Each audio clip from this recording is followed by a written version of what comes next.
인신매매 피해자들을 위한 국제기도주일은 예배와 기도, 인신매매 대응을 위한 행동을 위한 국제적인 기도의 날입니다.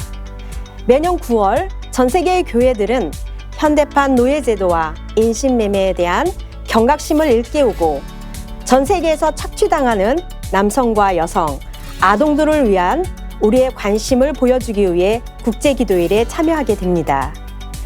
국제기도일을 통해 교회들은 지역사회의 인신매매와 착취 예방을 위해 인신매매로 인한 피해자들과 생존자들을 돌보기 위한 행동을 위해 노력을 기울일 것입니다.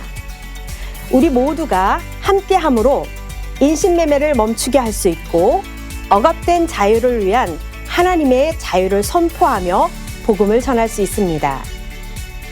2024년 인신매매 피해자들을 위한 국제기도일은 9월 22일 주일입니다.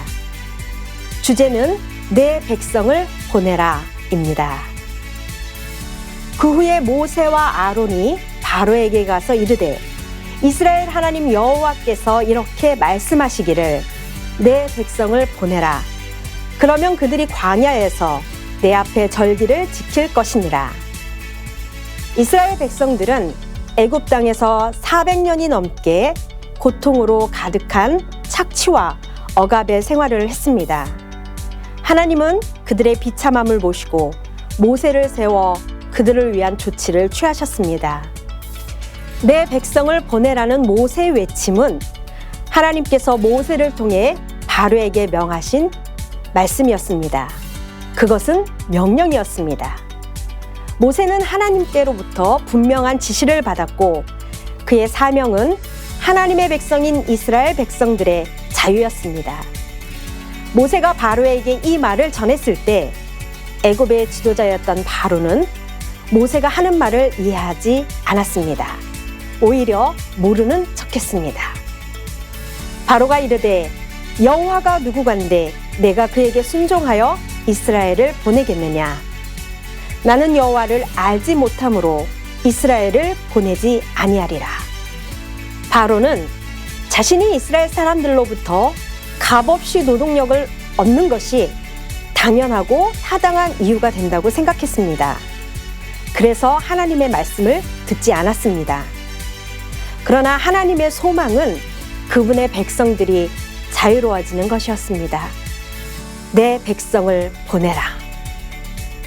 요한복음 10장 10절에서 예수님께서는 내가 온 것은 양으로 생명을 얻게 하고 더 풍성히 얻게 하려 함이라고 말씀하셨습니다. 하나님은 이스라엘 백성에게 일어나고 있고 오늘날 우리들에게도 동일하게 일어나고 있는 착취와 억압과 고통과 비참함을 보고 계십니다. 또한 그로 인한 우리의 부르짖음을 듣고 계십니다. 그래서 하나님은 우리들을 구원하시기 위해 이 땅에 내려오셨습니다. 어둠과 죄가 가득한 세상에 빛으로 예수님께서는 우리에게 오셨습니다. 모세는 하나님으로부터 사명을 받았습니다. 예수님도 하나님으로부터 사명을 받았습니다. 우리는 주님으로부터 사명을 받았습니다. 현대판 노예제도와 인신매매는 지구 환경 변화로 인한 자연재해, 경제적 빈곤으로 IT 기술 발전으로 인해 코로나 팬데믹 이후에 더욱 급증하고 있습니다. 너무 많은 사람들이 현대판 노예제도와 인신매매 상황에 놓여 있습니다. 그리고 노예가 되어가고 있습니다. 억압과 착취의 대상이 되어가고 있는 이 세상에서 우리는 무엇을 해야 합니까? 우리는 무엇을 할 수 있습니까?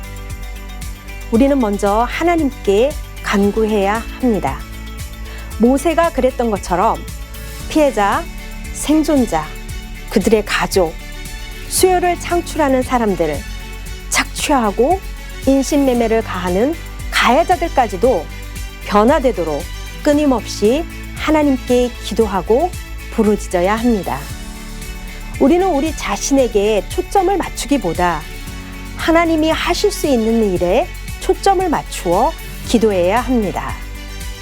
우리는 하나님의 모든 사람들이 자유로워질 때까지 자유를 위한 싸움을 멈추지 않고 계속해야 합니다.